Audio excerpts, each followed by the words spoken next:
Assalamualaikum, halo kawan-kawan, bertemu lagi dengan Tukang Gambar.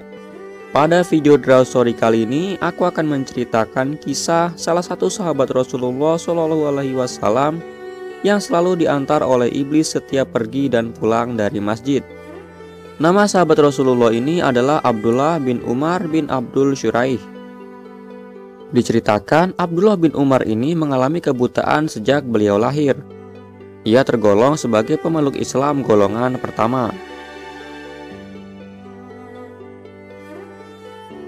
Di balik kebutaannya, Abdullah bin Umar tetap rajin memanfaatkan waktunya untuk menimba ilmu tentang Islam. Bahkan, sekalipun ia tidak bisa melihat, ia tidak pernah meninggalkan sholat berjamaah di masjid. Hingga pada suatu hari, Abdullah bin Umar datang menemui Rasulullah.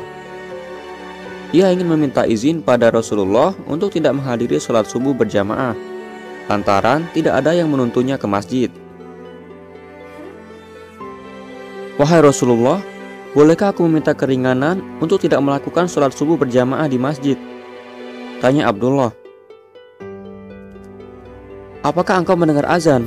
tanya Rasulullah balik. "Ya," jawab Abdullah bin Umar. "Jika begitu, tidak ada alasan bagimu untuk meninggalkan sholat berjamaah." Abdullah tidak berkomentar apapun. Ia menurut atas apa yang telah diperintahkan oleh Rasulullah.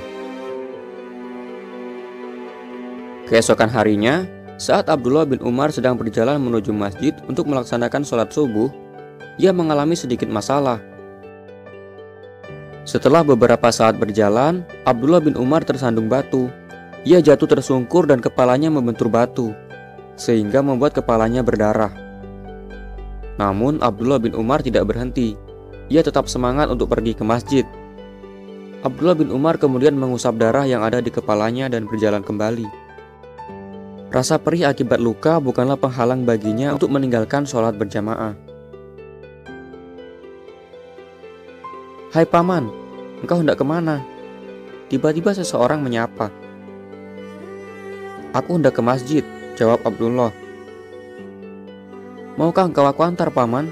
Aku akan menungguimu dan mengantarmu pulang nanti," kata orang itu. "Terima kasih, engkau baik sekali," jawab Abdullah bin Umar dengan senang. Ia bersyukur karena Allah Subhanahu wa Ta'ala telah mengirimkan penolong baginya. Ternyata bukan hari itu saja orang itu membantu Abdullah. Setiap hari ia selalu datang untuk menuntun Abdullah menuju masjid. Ia menunggui Abdullah dengan sabar hingga selesai sholat, lalu menuntunnya pulang kembali. Abdullah sangat gembira karena ada seorang lelaki budiman yang bermurah hati menolongnya tanpa imbalan.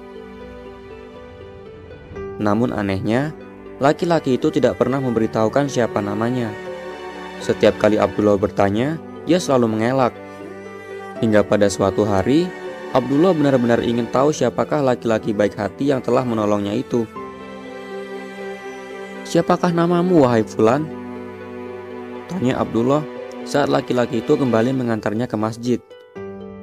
"Paman tidak perlu tahu namaku," jawab laki-laki itu.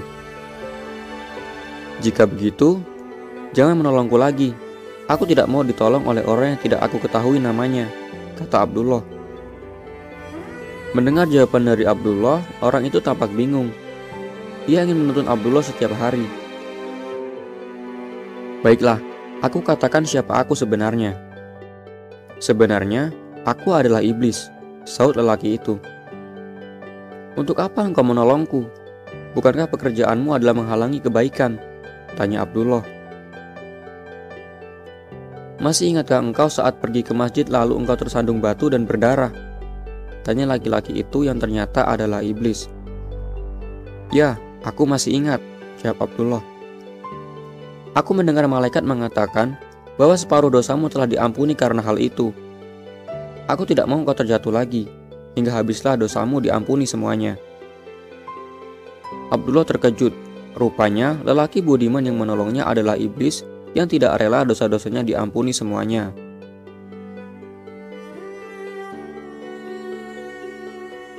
Nah, itulah sedikit kisah tentang seorang sahabat Rasulullah SAW yang selalu diantar iblis setiap kali pergi ke masjid. Semoga kisah ini dapat bermanfaat dan memberikan motivasi kepada kita untuk terus beribadah, meskipun kita sedang dalam kondisi sulit sekalipun. Baiklah, terima kasih sudah menonton video ini sampai habis. Jangan lupa untuk membagikan video ini ke sosial media kalian. Mari sama-sama kita bagikan cerita yang bermanfaat kepada banyak orang. Sekian video kali ini, sampai jumpa di video selanjutnya. Wassalamualaikum warahmatullahi wabarakatuh.